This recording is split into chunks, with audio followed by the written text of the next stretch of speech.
महमल, break से पहले आप कुछ ऐड करना चाह रही थी?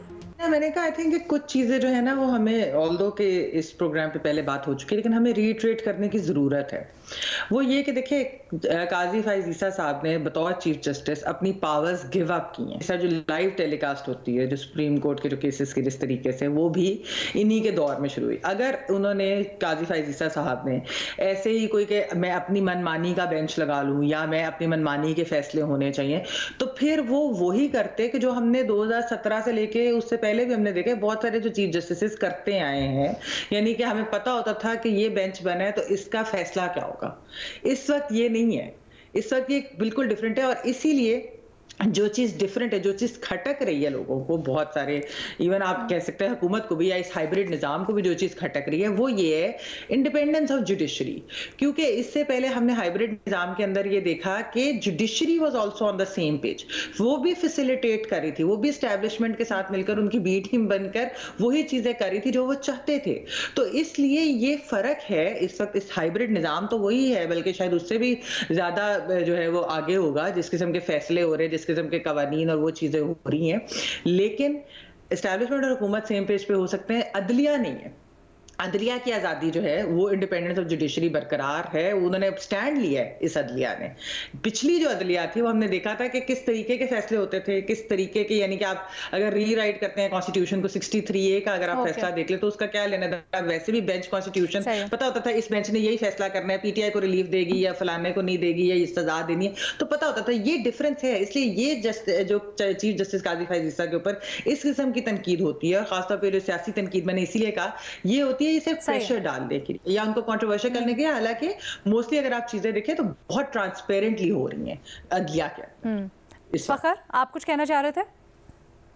अलीना, मैं दो पॉइंट्स के ऊपर जो भट्टी साहब ने रेस किए उसके ऊपर बात करना चाहता हूँ। एक तो भट्टी साहब ने कहा कि जो पीटीआई के खिलाफ केसेस हैं, काजी फायज ईसा साहब खामोश रहे, जजेस के हवाले से बात हुई, काजी फायज ईसा साहब खामोश रहे। देखें, इसमें जो पहली बात है कि पीटीआई के हवाले से जो केसेस हों या जो भी, या तो वो लोअर कोर्ट्स में या फिर हाई कोर्ट्स में होते हैं। सुप्रीम कोर्ट उसकी जुरिस्डिक्शन में कैसे इंटरफेयर करके पहले से ही उसको वो कर सकती है। हाँ, अलबत्ता कोई सुओ मोटो का भी लेना है तो वो फिर वही आ जाएगा कि प्रैक्टिस एंड प्रोसीजर बिल के बाद सुओ मोटो के लिए भी 3 रुकनी कमेटी ही डिसाइड करेगी कि इस मामले के ऊपर सुओ मोटो लेना है और इस केस को टेकअप करना है या नहीं करना। तो ये मेरा ख्याल है कि ये जो भट्टी साहब कह रहे हैं उसको लीगली भी देखा जाए तो ये इनका जो है वो जस्टिफाइड नहीं है। दूसरा कह रहे हैं कि ये जो नैब का तरमीमी बिल है वो 15 दिन से 40 दिन कर दिया, ऑर्डिनेंस ला दिया। देखें, नैब का तरमीमी बिल जो है वो पहले आपको ये देखना होगा कि नैब में जो तरामीम की गई थी पहले 90 डेज होते थे कि जो नैब है वो किसी को अपनी कस्टडी में 90 डेज के लिए रख सकती थी। जो हुकूमत ने तरमीम की थी उसमें 15 दिन कर दिए थे, उसको चैलेंज कर दिया इमरान खान ने और वो सुप्रीम कोर्ट में अभी ज़ेरे समाअत था। उसी दौरान ही ये जो हुकूमत है उसने ये ऑर्डिनेंस लाया कि 15 दिन हो सकता है कि ये शायद ये भी सुप्रीम कोर्ट इसको रिजेक्ट कर दे, तो इसलिए उन्होंने 40 डेज़ का वो जो है वो ड्यूरेशन जो है वो बढ़ाया था। बाकी रेट्रोस्पेक्टिव वाला एक एलिमेंट था या बाकी जितने भी थे, तो मेरा ख्याल है कि वो अभी भी वैसे सुप्रीम कोर्ट में पेंडिंग है। तो जो हुकूमत ने ऑर्डिनेंस लाया था वो इसी मकसद के लिए लाया था। बाकी जो भट्टी साहब कह रहे हैं, मेरा ख्याल है कि कोई किसी लीगल जिस तरह हुदैबिया के हवाले से हो या बाकी भी, और महमल जिस तरह कह रही हैं, देखें ये पहले चीफ जस्टिस हैं जिन्होंने गिव अप की अपनी जो पावर्स थी, चाहे वो बेंच कॉन्स्टिट्यूशन करने के हवाले से हो, तो ये तमाम तर जो चीजें हैं ये शायद कोई और चीफ जस्टिस अपने जो है अच्छा, बट एक बड़ा मसला है परसेप्शन का मसला है, क्योंकि अदालत में इतने पॉलिटिकल मामलात गए कि अब हर चीज़ को उसी लेंस से देखा जाता है और नेचुरली जब फैसले आते हैं पॉलिटिकल तो फिर उन जजेस के साथ ये तासुर बन गया कहीं ना कहीं उनके साथ पॉलिटिकल एट्रीब्यूशंस या उनका राय या उनकी जहन से मुतल्लिक लोगों ने अपनी राय बना ली, गलत या सही।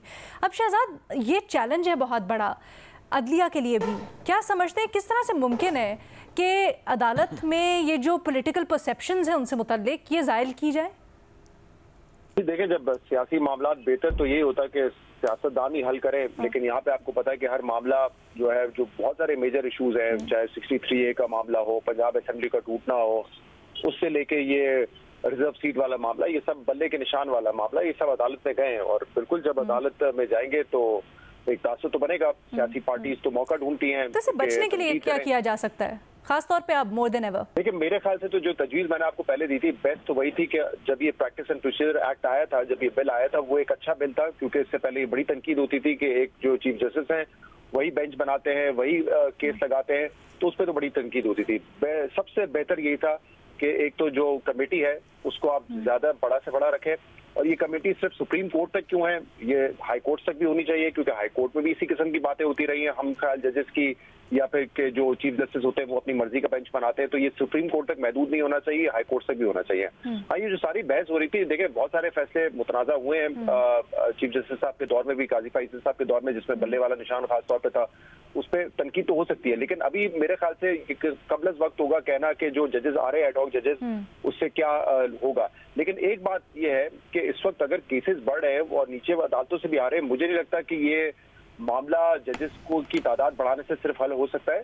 और दूसरा, इस परसेप्शन की बात अपनी जगह, लेकिन इस बात को भी मद्देनजर रखना पड़ेगा कि जो इंडिपेंडेंस ऑफ जुडिशरी है वो बरकरार रहे। यहाँ पे अगर टर्म और टेन्योर डिसाइड ही हुकूमत ने करना है तो ऑब्वियसली एक सवाल उस पर जरूर उठता है। तो मेरे ख्याल से इसको अवॉइड किया जा सकता था, जरूरत नहीं थी इस वक्त जो मामला टर्म और टेन्योर अगर हुकूमत ने करना है तो, सॉरी, क्योंकि जब जुडिशरी में जो जजेस, जो परमानेंट जजेस हैं, उनके ठीक है, आप ये बात तो कहते हैं कि उनकी तनख्वाह वगैरह हुकूमत से आनी, लेकिन उनकी एक इंडिपेंडेंस होती है ना। यहाँ पे तो उनको एडिशनल एक जिम्मेदारी दी जा रही है, कितने अरसे के लिए दी जाएगी, कब तक दी जाएगी, किनको दी जाएगी, ये बहरहाल फैसला तो जेसीपी ने करना है, जिसमें हुकूमत के लोग भी मौजूद हैं, लेकिन जजेस भी मौजूद हैं। फखर कुछ ऐड करना चाहते थे? दनाल गोडू भट्टी साहब, फखर प्लीज मुख्तसर रखिएगा। अलीना, मैं सिर्फ 2 पॉइंट्स के ऊपर, पहला जो है ये बल्ले के निशान के हवाले से ये भट्टी साहब ने भी बात की, शहजाद इकबाल साहब ने भी बात की है। देखें, ये उसकी इम्प्लीमेंटेशन हाई कोर्ट की जिम्मेदारी थी 187(2) के तहत, कि अगर कोई गलत इंटरप्रिटेशन हुई थी, इलेक्शन कमीशन ने की थी, उस टाइम पीटीआई का इलेक्शन जो है वो इस्लामाबाद हाई कोर्ट में गई है कि जो सुप्रीम कोर्ट का फैसला था उसकी गलत इंटरप्रिटेशन की गई है, या इवन सुप्रीम कोर्ट भी वो मोटो ले सकती थी। दूसरी जो बात है ये टर्म एंड टेन्योर के हवाले से जजेस की, ये देखें वही जुडिशल कमीशन है, इसकी 3 साल इनिशियली ये समरी के लिए वो कहा गया है कि 3 साल के लिए होंगे। अगर जुडिशल कमीशन को इसके ऊपर एतराज़ होता है तो उसमें 4 जो है वो जजेस हैं, एक रिटायर्ड जज और भी हैं, तो ये 5 जजेस हैं, ये इसको रिजेक्ट कर सकते हैं। तो इसमें इंडिपेंडेंस वाली मेरा ख्याल है कि कोई इस तरह की बात ही नहीं है। इवन पार्लियामेंट हो या जो दीगर हैं, उनको तो एक रबर स्टैंप के तौर पर ये जो है वो कमेटी में जाता है। ये पूरी जुडिशरी के ही अपने उसमें है कि वो किस जज को लाते हैं, किसको लाते हैं, कितने टेन्योर के लिए लाते हैं। तो मेरा ख्याल है कि ये एक वो दुरुस्त नहीं है कि ये शायद इनके इंडिपेंडेंस को मुतासिर होगी। ठीक है। इरशाद भट्टी साहब, सर आपके पास कुछ इंसाइट है क्या, जस्टिस बाकर ने क्यों माजरत की है? मैडम शेख है, लेकिन उससे पहले चूंकि फ़खर ने 2 मरतबा बात की है, और बात यह है, पहली बात तो यह है कि मैं ये इस पे कायम हूँ कि नैब और सुप्रीम कोर्ट ने मिलकर हुदैबिया ख़त्म किया, जो ओपन एंड शट केस था।